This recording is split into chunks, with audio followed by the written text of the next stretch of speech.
Death Mage 249, into the masterless dungeon. 2 months had passed since Vandalyu and his companions appeared in the city of Morxi, and the 3rd month began. At this point, his existence was becoming known across the Orbom kingdom, even by those who were not powerful figures with intelligence-gathering organizations and information networks.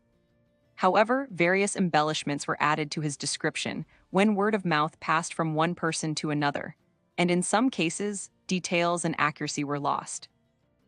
In duchies that were far away from the Alcram duchy, the stories had become considerably exaggerated. However, the stories did all speak of a Dhampir boy and his dark elf mother being in the Alcram duchy. These rumors also reached the ears of Alda's radical worshippers hiding across the Orbom kingdom's various regions. They considered members of Vita's races to be worthy of contempt, and Dhampirs were detestable creatures that ought to be buried. Thus, these rumors were very unpleasant for them to hear. However, they could not make any concrete moves. Although such worshippers were all lumped into one group, they were not one cohesive organization. They were individuals in small groups scattered across different regions. And unlike the Amid Empire, the Orbom kingdom's law stated that Dhampirs were considered to be people. Alda's radical worshippers considered this to be an evil law, but their opinions did not matter to the judicial branches of the government. And thanks to the actions of Heinz, the leader of the 5 colored blades, the Orbom kingdom's peaceful faction of Alda that tolerated Vita's races had grown in influence. The radical worshippers, who had been in the minority to begin with, had grown even smaller. They did not have the influence or the organizational capability to deploy assassins to the distant Alcram duchy, although it was likely that trouble would occur if Vandalyu and his companions were to visit cities in which these worshippers lurked. Incidentally, the Alcram duchy itself had also persecuted beastkin until just a few years ago, so there were a considerable number of Alda worshippers with radical ideologies. They were less common in commerce cities like Morxi, but there were also some remote regions that rarely interacted with other regions, governed by uninfluential noblemen, where all of the people were radical worshippers of Alda. However, with the Alcram duchy leaning towards Alda's peaceful faction overall in recent years, people with radical beliefs were decreasing in number. But even so, assassins hired for money were deployed to the city and radical Alda worshippers visited, pretending to be travelers.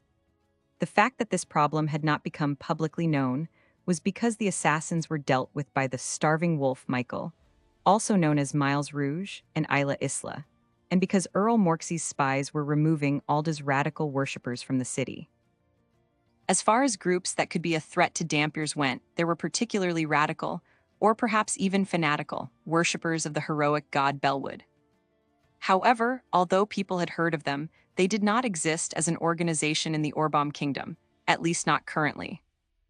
A farming village being burned to the ground, and its inhabitants massacred for the simple crime of growing rice. An inventor and his entire family being murdered because they had invented something that was essentially the same as the technology of other worlds. Countless gruesome crimes committed towards Vita's races. Such events had been recorded in history alongside every instance where Belwood's fanatical worshippers surfaced. They had been detested even by other worshippers of Belwood and Alda, and in some cases, they had been executed as criminals who perpetrated violence with the false claim that it was in Belwood's name. However, the heroic god Belwood whom they worshipped had fallen into a slumber approximately 50,000 years ago. He did not send divine messages to his worshippers or give them his divine protection. Thus, churches of Belwood had been converted to churches of Alda, with the exception of a few that had great historical significance. As churches of Alda also housed statues of Belwood, radical worshippers of Belwood had combined with the radical believers of Alda, becoming one group. And as for vampire organizations that worshipped evil gods and targeted Dhampirs for being creatures of impure blood, the one that had worshipped Hiroyushukaka and ruled the Bon Gaia continent had recently been destroyed. It was likely that evil god-worshipping vampire organizations would spread here from other continents, but that would not occur until later in the future. Thus, as long as Vandeleu was in the city of Morksey, the only group that was hostile towards Vandeleu was the gods who worshipped Alda, the god of law and fate, and their heroes. However, there were organizations that were Vandeleu's allies, or at least those who believed that they were his allies. How is this? Have I written this properly? Are there any mistakes? Said Selin, the Dhampir girl under the protection of the five-colored blades, as she showed a letter that she had written herself to the three adults around her. One of them was Rimbrand, the leader of the Thundering Armaments, the adventurer party that was currently responsible for her guard. The other two were a man and a woman wearing robes that signified that they were high-ranking clergymen. Each bore a holy symbol on their chest. One of them was that of Alda, the god of law and fate, and the other was that of Vita, the god of life and love. You've used kanji and it's easy to read. Your studying has paid off, Said Rimbrand. In Heinz's absence, he was interacting with Selin as if she were family, not just as her guard. His praise prompted a happy smile from Selin. Rimbrand Dono is correct. It is a letter that expresses what is in your heart, Said the gentle-looking young man wearing the robe bearing Vita's holy symbol, High Priest Pietro Farzan, nephew of Duke Farzan. Yes, I'm sure the Dhampir boy who has appeared in the Alcrum Duchy will accept a letter if it's from Selin. Said Cardinal Megan, the woman in her 20s wearing the robe bearing Alda's holy symbol. They were in the Farzan Duchy, and after hearing rumors that a Dhampir boy and his dark elf mother had appeared in the Alcrum Duchy to the north, they had conducted a detailed investigation. They were now certain that this Dhampir boy really existed, and his dark elf mother was a holy lady who could summon a familiar spirit of Vita. This was good news for Cardinal Megan, who belonged to Alda's peaceful faction, and High Priest Pietro, who had proactively formed a cooperative relationship with the peaceful faction. However, at the same time, there was some news that was not very welcome. The Dhampir boy and his mother were Vita fundamentalists, in other words, in direct opposition to those who sought peace between Alda and Vita, such as Megan and Pietro.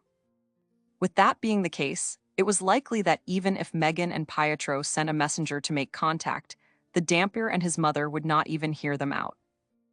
However, as a member of Alda's peaceful faction and a high priest of Vita who was cooperating with them, they wanted to avoid a confrontation, especially Darsha, who was able to summon Vita's familiar spirit.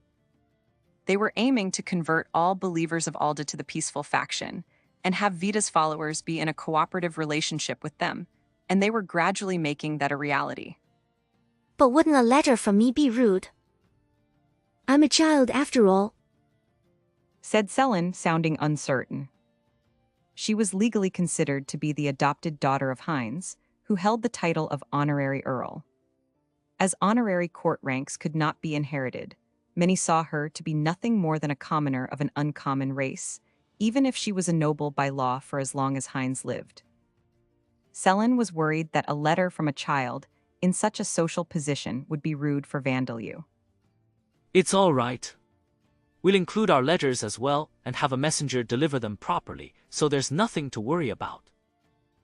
Pietro gave her a smile. He bore the surname of the Farzan House of Dukes, but he had renounced his right to succeed the family. He was a noble by law, but his children would be commoners unless they were adopted or married into other noble families. And although Megan was a cardinal, her authority was that of a clergyman. In the ordinary legal system, she was nothing more than a commoner as well. Both of them understood Selin's current position. Still, fundamentalists, they are unusual these days. Said Megan. Vita had been defeated by Aldo 100,000 years ago, but her believers had not vanished. However, until very recently, Vita, her subordinate gods and the gods associated with her had not sent divine messages or granted divine protections to their believers. Thus, much of the people's interest was directed towards the glorious heroes of Alda, the god of law and fate, and the gods associated with him. There had been heroes among Vita's believers, like the Dhampir, mercenary King Velt, but people like him were exceptions, not the norm. Thus, even if the majority of Vita's believers kept an appropriate distance from Alda's believers and proactively engaged in debates with them, they did not show any desire to clash with them in armed conflict. She is apparently a dark elf, so perhaps she lived in a village that was isolated from society. The new races created by the goddess, those created by her greatest mistakes such as the Majin, are still insisting on destroying Alda and eradicating mankind. Said Pietro, using the example of the Majin, the race that clashed with humans the most after vampires. Perhaps he was refraining from mentioning vampires because Selin was present. Perhaps you are right. Said Megan. If that is the case, let us pray that the good people of the Alcrum Duchy soften her way of thinking. How do I put this? It's kind of tricky, isn't it? I always wonder, why can't we just leave the issues of the gods aside and get along? Rembrandt wondered aloud. He wasn't a believer of any god in particular. He was superstitious, praying to various gods before departing on his adventures, and when he earned money, he donated to various churches, making sure that he wasn't donating an unevenly large sum to any particular god. He had done these so that clergymen didn't give him dirty stares. As a result of these habits, he had come to know more and more people of the peaceful faction who wished for peace to come and the conflict between Alda's forces and Vita's faction to cease. He had also grown close to Heinz. But he didn't have any strong feelings towards one side or the other himself. I wish that this were possible, but once you're a clergyman, you start thinking in complicated ways. She said. While he was alive, the champion Zakhart once said, even gods make mistakes. Said Pietro with a serious expression. Alder and Belwood's actions resulted in the loss of Zakhart and 3 other champions, and Vita gave birth to not only beastkin and titans who became new allies of mankind, but to races like Majin that became mankind's enemies too. Even great gods make mistakes such as these. It is only natural for mere mortals such as us to be cautious so as to not make mistakes of our own. His quote from the champion had indeed been spoken by Zakhart 100,000 years ago. Some believers of Alda saw these words as proof that he had not been worthy of being a champion, even before he was considered to be a fallen champion. Meanwhile, many of Vita's believers taught that these words were a warning to not blindly believe in the gods. Although, in truth, these had been words of criticism directed at Alda for selecting Belwood as his champion. You only ever talk about such complicated stuff. This is why people say you should talk to male clergymen for holding wedding ceremonies and leave the life counseling to the nuns. Rembrandt remarked. Women will offer kinder words when giving life counseling. But for wedding ceremonies, you should ask a male clergyman of senior age so as to cast no doubts that the new bride is cheating on her groom. Not that I really believe these things. Said Pietro. I actually think that some women will be harsher. Said Megan. While the adults were having this conversation, Selin recalled her faint memory of Vandeleu. The newly appeared Dhampir is probably him, isn't it? Maybe we'll be able to talk next time, she wondered. She had not mentioned to Rembrandt the Dhampir, boy whom she had encountered by coincidence in Nyarki, who had fled when he was spoken to. That was because Heinz and his companions had told her to keep it a secret. There had been many ominous events following Vandeleu's fleeing of the city, such as the appearance of a dungeon and the subsequent monster rampage that came from it. Being careful to not give Vandeleu a strange, bad image was also about half the reason. And Heinz had told Rembrandt and the others that he had once worked as an adventurer in the Merg Shield Nation, and captured and handed over the mother of a Dhampir to a high priest of Alda during one of his jobs. However, he had not told them that Vandeleu may be the child of that mother, nor had he told them that her name was Darsha. To Heinz and his companions, it was a painful stain on their past, but they had never imagined that Darsha would be resurrected and appear in human society. If all went well, big profits were certain. Following the monster rampage, there were fewer monsters in the Devil's Nest, and since entry into it had been banned, there was no chance of running into any adventurers. Others in the same business had apparently been captured or disappeared, so perhaps now was the chance to enter into the upper ranks of the underworld. Telling himself this, the man had loaded his goods into the carriage, hired 2 mercenaries as guards, and entered the Devil's Nest to avoid the patrol stations along the highway. But he soon learned that he had been naive. This isn't what I signed up for. He screamed. There had indeed been few monsters when he entered the Devil's Nest.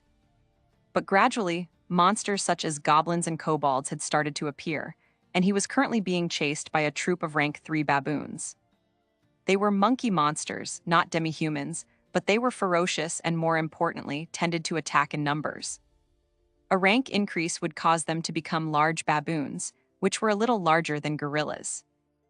However, these were considered easier to defeat than regular baboons, as they tended to not form groups. Some regions referred to these baboons as killer apes or goblin apes. And there were 40 of them chasing the man's carriage, shrieking and screaming. The man's mercenaries had already been killed by other monsters. The baboons had their fangs bared and an insatiable hunger in their eyes, bent on claiming the carriage's horse and driver as their own feast. Run faster, stupid horse.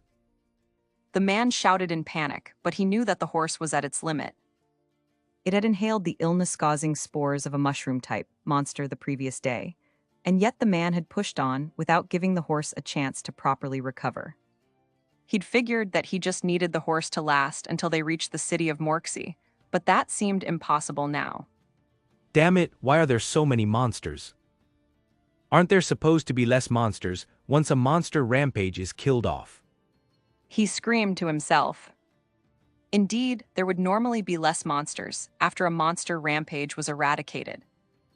However, it was no ordinary monster rampage that had attacked the city of Morksey. A heroic spirit of Fitnun, the god of thunderclouds, had connected the entrance of his dungeon to a devil's nest near the city.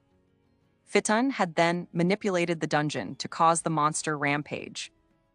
This meant that the majority of the monsters killed after attacking the city of Morksey were from Fitnun's dungeon, not the ones inhabiting the devil's nests. With that said, some of the monsters of the devil's nest had joined the rampage, and others had been killed after trying to defend their territory from the new, unfamiliar monsters.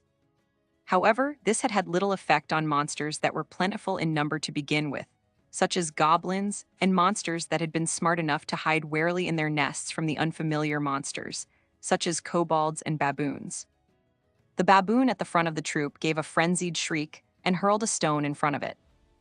The stone, having been thrown with the physical strength of a monster, hit its mark in the horse's leg, causing it to tumble and the carriage to topple sideways. The man screamed as he was thrown from the coachman's seat onto the ground. However, the baboons did not flood in towards him. He looked up to see his horse neighing loudly, its legs kicking the air, seemingly unable to stand up. The horse and the goods that had scattered from the toppled carriage were drawing the baboon's attention away from the man. And now's my chance. The man groaned. Doing his best to ignore the pain he felt across his whole body, he began trying to get away. The loss of his goods was a painful one, but there would be no use in dying here. He was surely near the edge of the devil's nest by now. If he could just somehow make a run for it and reach the city, he would be saved. With nothing but this thought on his mind, the man ran. But there was no way the baboons would not notice him. Suddenly, a voice echoed out from somewhere. Flying sword. A sword held by an arm made of black metal flew in to pierce the chest of one of the baboons. The man stopped in his tracks with his eyes wide open in shock. But the baboons were even more astonished than he was. Rocket punch. A woman's voice shouted. Some kind of rapidly rotating object began mowing down the baboons. Before the man and the baboons could recover from their shock, a man wearing black armor and a beastkin woman appeared among the trees. A troop of baboons, huh? The man murmured. Back in the day, I'd have hated to fight these, even with both my arms, but Against us as we are now, they don't stand a chance, said the woman. With that, the two of them charged in towards the baboons. As they defeated the baboons one after another, Vandelyu and his companions arrived onto the scene. Less than 10 days have passed since they first transformed, but they've already become quite good at sending their arms flying. Natania has become able to use the rocket punch I told her about as a martial skill, too. Vandelyu observed. The training of Borkus-san and the others was pretty fierce, after all. Doug got caught up in it near the end, too. Said Melissa. Yeah, seriously. I'm totally different from those two, but they kept saying we're similar. Doug grumbled. The three of them were walking around Sam, whose carriage was being pulled, or rather pretending to be pulled by men. To the man, the troop of baboons had been a threat that had caused him complete despair when he first saw them, but to Vandelyu and his companions, they were nothing more than suitable enemies to see the results of Simon and Natania's training. The man, relieved that the baboons had been wiped out and praising his good fortune, turned towards his rescuers. Why you saved me? Hey, are you guys adventurers? I'm sorry, but can you help me out? He had been surprised by Fang and Mararu, and his voice was shaking, but he forced himself to be calm as he continued, telling himself that there was no problem since they were wearing the collars that showed that they were tamed familiars. As you can see, my carriage isn't usable anymore. Could you please load and carry my goods that are still intact? In return, I'll give you a third, no, half of my profits when I sell them. What do you say? He had already intended to give up on his goods, and the goods he had to keep up appearances were different from his real goods. It wasn't painful for him at all to lose half of his profits from his official goods. Your horse still looks healthy, though, said Kanako, pointing at the horse that was still neighing loudly in dismay. Darsha climbed out of Sam's carriage, and she and Vandelyu approached the horse. No, its leg is broken and it's ill, so it'll never get from here to the city. The man began. Darsha examined the flailing horse's leg. It was indeed broken and twisted. It's not that bad and not much time has passed since it was broken, so it'll be simple to fix, she said. With that, she activated her demon eyes of regeneration and healed the broken leg in seconds. I've cured the illness, said Vandelyu before the man even knew what was going on. You can use healing magic. I'm very grateful. If I put my remaining goods on the horse, I think I can make it to the city, said the man, delighted. Are these your goods? Asked Vandelyu, picking up a broken piece of a porcelain vase. Yeah, they are. It's salt from the Arthaba duchy, that's just east of this duchy. There's a port there, though it's a little small. The salt made there from the seawater apparently tastes slightly different from rock salt, so I came here thinking that I'd be able to sell it for a high price around here, said the man, reciting an explanation that he had prepared beforehand. Really? It tastes the same as the rock salt from around here to me. And this vase looks like it's made of porcelain, but it isn't. When I lick it, it tastes like drugs, said Vandelyu. The man, who had been planning to carry drugs into Morksey and sell them there, laughed nervously. Is that so? I see, he murmured, turning away from Vandelyu. Letting out a panicked noise, he ran past Kanako and leapt onto the coachman's seat of the carriage that was now empty since Darsha had gotten out. He tried to make his escape, but this carriage was no mere carriage. A worm crawling into the flame, said Sam, his spirit form appearing behind the man. TLN, this is a wordplay variation on a figure of speech that means a moth flying into the flame.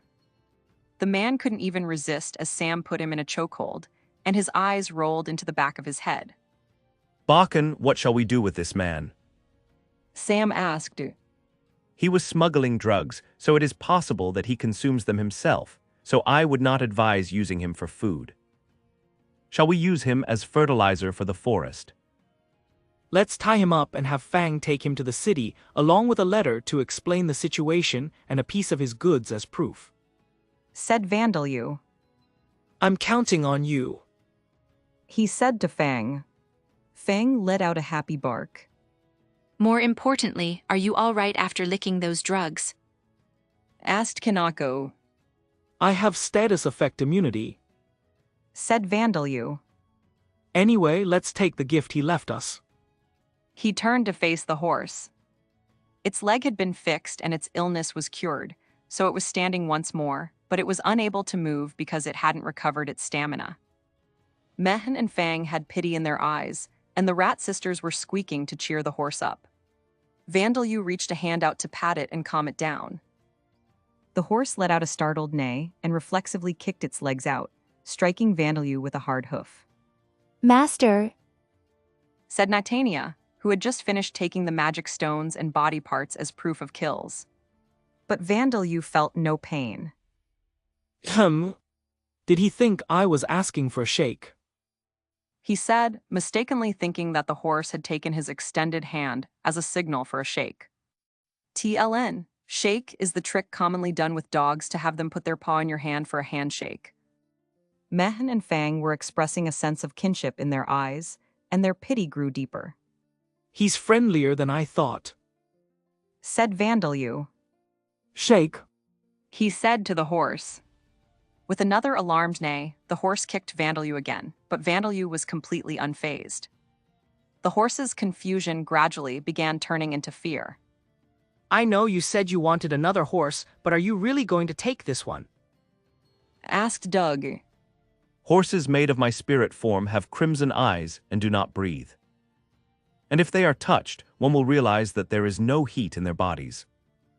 Considering the size of my carriage, even if you take into account that Mehen has grown in strength after becoming a monster, it would still be best to have one more horse.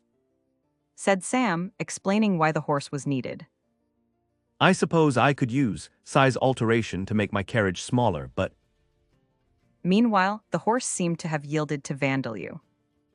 It wasn't attached to him, it had merely yielded. What are you going to name him, Vandalyu? Asked Darsha. If I name him Hoof, people would mistake his name for married couple. Let's name him Huff. Said Vandalyu, choosing a word that meant hoof in one of Origin's languages. TLN. In Japanese, the English word hoof would be spelled Japanese letter / fufu, which is pronounced the same as the Japanese word for married couple, Chinese letter / fufu. Incidentally, I tried Google Translate, but couldn't find any existing real-life language that pronounces the word hoof as hoff. Now that Hoff had suddenly stopped doing shakes, for some reason Vandalyu patted his face. With the addition of Hoff, the group waited for Fang to return from his errand and set out once more, and found the dungeon entrance with ease. The horde of monsters, which had included mountain giants, had created a path in the forest that was wide enough for the carriage to pass through. So this is the entrance to Fitun's Labyrinth of Trials, how simple. Said Vandalyu. If it weren't in the middle of a forest, it looked like nothing more than a large cave. It doesn't have a sign outside like the Trial of Zakhart. Said Darsha. Vandalyu Darshadono. I created that sign because there were too many who challenged the dungeon while misunderstanding its purpose. Dungeons created by gods are made so that only chosen individuals are able to enter, so there would be no use in creating a sign. Explained Gufidgarn, who remained invisible but was always in Vandalyu's shadow. Shall we go in? We can gain prestige for being the first ones to clear the dungeon, get Kanako and the others promoted to C-class, and take control over the dungeon to turn it into property of Vita's faction. Said Vandalyu. All right. We don't have much prestige as D-class adventurers. There are malicious rumors that I'm just a dancer imitating Bard's work because I'm having no success as an adventurer. Said Kanako. Master, leaving the matter of the Lady Kanako and the others aside, we only recently turned down a promotion to C-class because we are not worthy. Said Simon. As this conversation continued, the party entered the dungeon with no hesitation. This dungeon was likely equivalent to a B-class dungeon for them. There was no danger as long as they were with Vandalyu. The only ones who were afraid were Mehen and Hoff. Mehen and Hoff, you have nothing to fear. If necessary, I can simply take you into my alternative dimension or take you inside my carriage and move on my own. Sam said with a triumphant laugh. Even with the encouraging words of their carriage, The two horses couldn't conceal their fear, but they entered the dungeon regardless, as they would not be allowed to stay outside.